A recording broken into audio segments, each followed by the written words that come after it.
Hi, my name is Betsy Miller, and I'm an herbalist with Frontier Co-op. And today we're going to be learning about peppermint and some of the fun preparations we can make with it.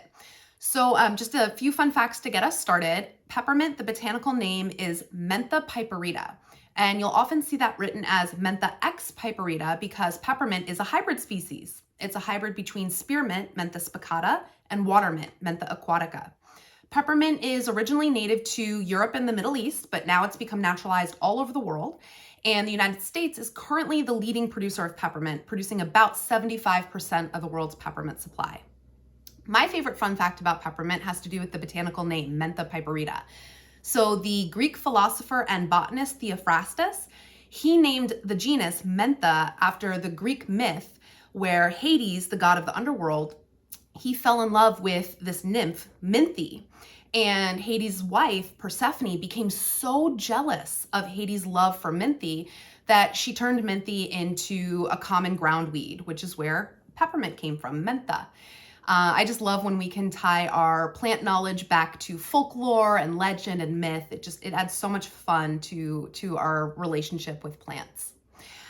So peppermint is incredibly rich in volatile oils, particularly menthol and menthone. So when we're thinking about how to prepare it, we want to think about what is the best way to preserve the integrity of those volatile oils.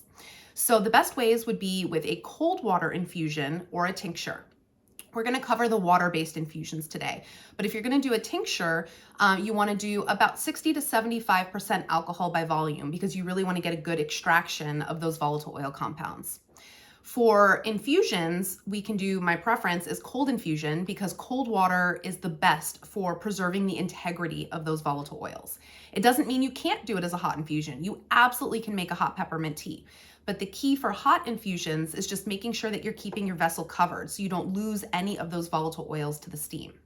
So let's go ahead and learn how to make those. So we'll do the hot infusion first. We're going to do about 1.5 teaspoons per cup. I love mugs like this because it has the infuser that you sit right in the mug there. You can also just add it right to a pot that you can put a lid on, a jar that you can put a lid on, really any glass, ceramic, pottery vessel that you can keep covered. We're going to pour our hot water on there. Let that settle down a little bit, pour a little bit more in. Good, a little bit of whole plant aromatherapy there, inhaling those volatile oils. And then we're going to cover it and let that steep for about 10 to 15 minutes. And that's how you make a peppermint hot infusion. For the cold infusion, similar process. We're going to do, I love doing infusions in the French press. Hot infusions, cold infusions, they all are wonderful in the French press. You have a lot of volume depending on the size of your press, but it makes filtering, straining so easy. So we're going to do about the same ratio, about 1.5 teaspoons per cup.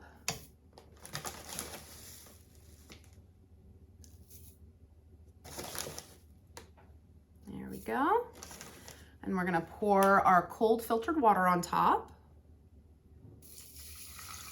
And the main difference with hot infusion and cold infusion, besides obviously the temperature of the water, is the length of the infusion time. So for cold infusions, we really want to let this steep for ideally 2 to 4 hours. I'll even let mine steep overnight and then press it out the next morning. The longer extraction time compensates for the lack of heat in this example.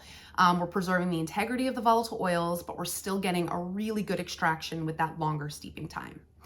Peppermint is just so versatile. Again, you can do tinctures, you can do cold infusions, hot infusions. You can even make infused vinegars for flavorings, dressings, drinking vinegars. There's just so much that you can do with it. And it's really just a wonderful year-round plant. Those volatile oils are just they provide such a wonderful, uplifting and invigorating feeling, such a cooling sensation that I love drinking it in the summer in particular as an iced tea. And I live in the DC area, so it's always hot and humid and sticky here in the summer. So nothing is more refreshing than a cold peppermint iced tea. But even in the winter, I'm doing this video right now in the winter, I love peppermint tea. In this case, I do like it hot in the mornings because it, again, has such an invigorating effect. It really helps get me ready for my day when I would much rather be cuddling up on the couch instead of getting started.